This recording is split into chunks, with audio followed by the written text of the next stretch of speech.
And this is what's called a closed granny or a solid granny square.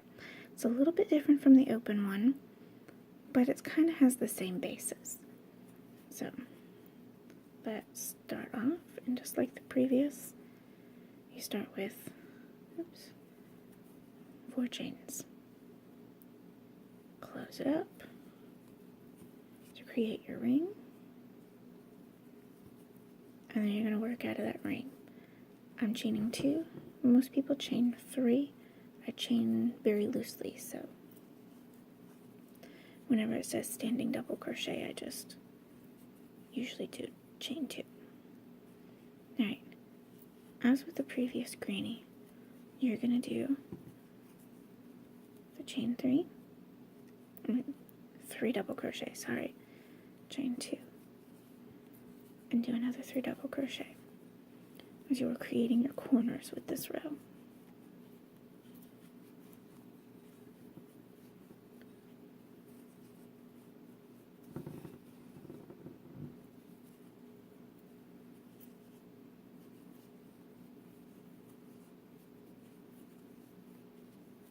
Alright, chain 2, and you can use whatever yarn you like and whatever hook goes with that yarn. I'm using worsted weight acrylic and a J hook just to make it big enough to be seen and loose enough that it has a little bit of drape to it. If you want a more tight one, a more solid one, you can go down a hook. It makes the openings a little bit more difficult to work as it gets bigger. Okay, see your corners?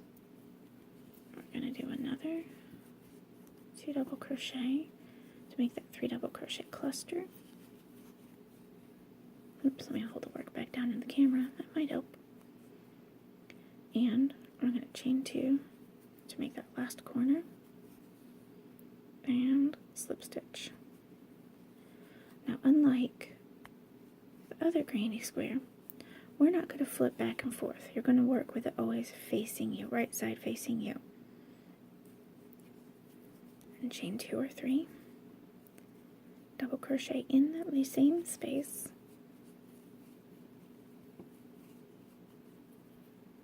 crochet into the next stitch. And you see how the 3 kind of stand on top of the previous 3? And you're going to add 2 more on either side. So as we're going around, we're going to start with this side. Each row is going to be 4 more stitches than the row before it. So with 3 as the beginning, you're going to have 7 when you're done with each row. So 2 into the space,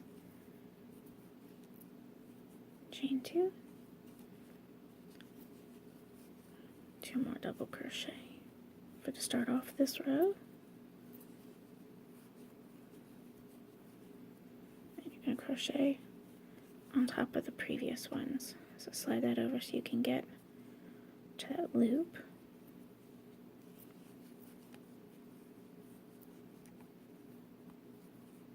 So 1,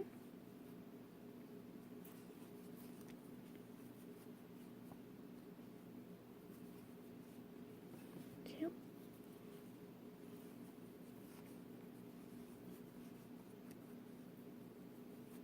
3, and then you're going to add the last 2 to give you 7. In each row, as you increase, and you can make these as big or small as you want, there's going to be 4 from the previous row. So there's your 3, 2, and 2. Makes 1, 2, 3, 4, 5, 6, 7. Ta-da! Alright, you're going to make another corner, chain 2, and go in to start your next 7.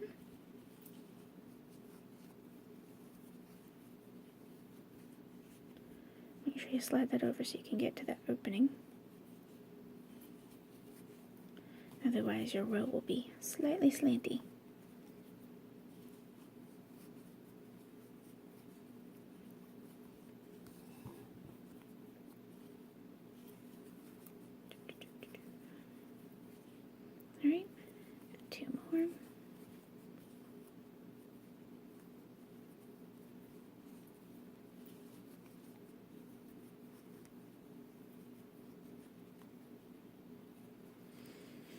until you get used to it. If it helps to count through, you got 1, 2, 3, 4, 5, 6, 7. Sometimes when you get going, especially on the longer rows, you tend to lose count. But as long as you got 2 stitches before, 2 stitches after, and stitches that cover every one from the previous row, you're good.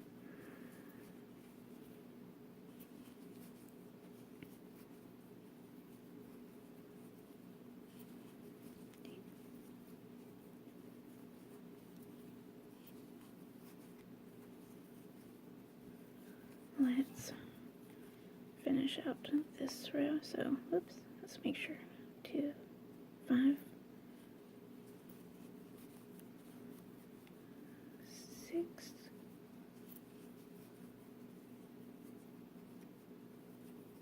7. Now, you have 5 that you started on. So after your chain 2,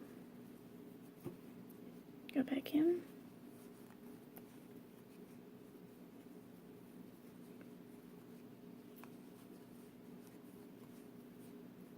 And do your last 2 double crochet to finish that row, and then slip stitch.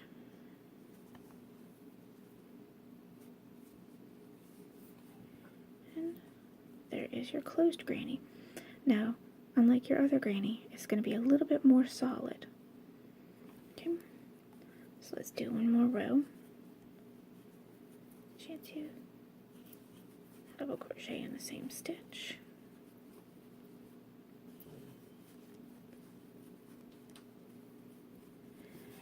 This is great for like winter blankets. Great way to use up scrap yarn. You just make a whole bunch of these solid grannies in your scrap yarn.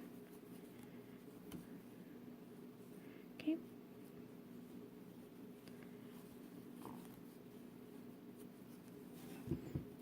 And you have a rather interesting blanket sometimes when you're done, depending on what kind of yarns you have left over. Your only open spaces are going to be in the corners. So it's a much denser square than the other grannies.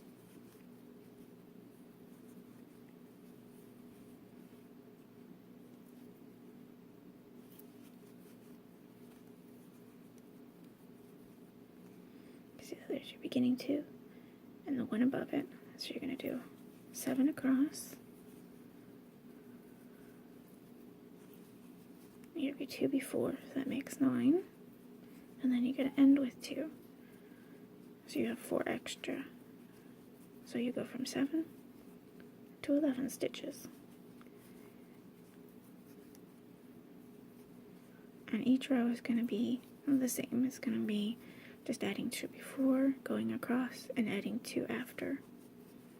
So the count is really easy to keep up with. So 2, 4, 6, 8, 9.